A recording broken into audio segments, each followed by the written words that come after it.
Join one of today's hottest groups in an electrifying concert. New Kids on the Block.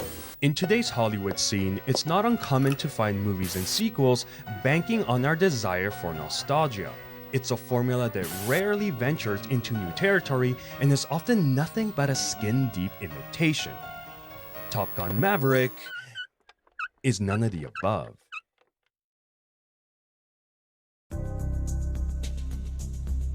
Yes, it contains several not-so-iconic scenes in the original, and yes, the basic structure of the film follows a similar path. But these work as icing on the cake and not as a foundation of our treat.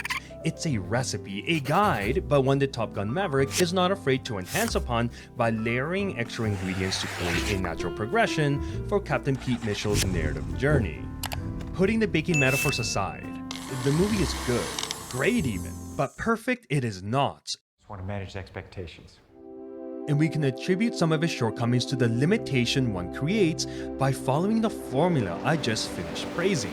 You will see your share of nearly identical scenes, you will hear your share of nearly identical lines, and each time this occurred, I found myself thinking that yes, this is cool, but the original did it better. But my god, it just doesn't matter. Where do I begin? The Claudio Miranda cinematography, while not quite capable of capturing the dreamlike feel of the original, is particularly impressive when showcasing the fighter jets. And one can appreciate the amount of effort it must have taken to not only capture the necessary footage to tell the story, but also convey the immensity and violence of the G-forces one would expect. The Faltermeyer, Balfe, Mars, Zimmer, and Gaga musical score is an evocative collection of compositions that, like the fighter jets the movie celebrates, is capable of tossing you between a spectrum of emotions. And we can't forget the cast, which is led by Tom Cruise and Miles Teller, who plays Lieutenant Bradley Rooster Bradshaw, the son of everyone's favorite high-flying goose.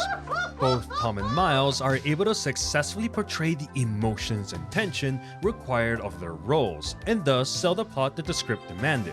Toss in a simply fantastic scene of the original Iceman, sorry Kimmy, and the movie is approaching heights I would have never expected.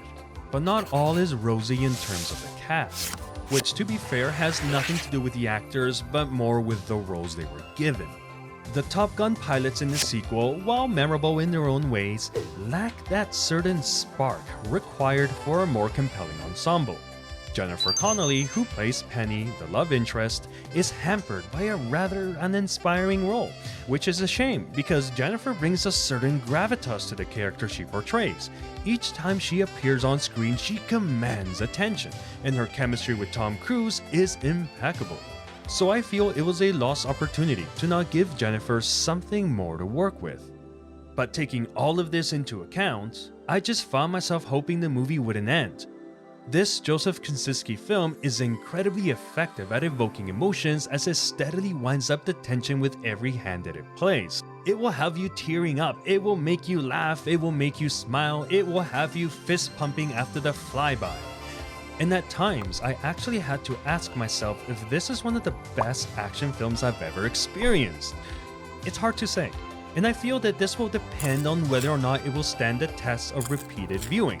But until then, I can readily say that Top Gun Maverick is worth the price of admission. Thank you for watching.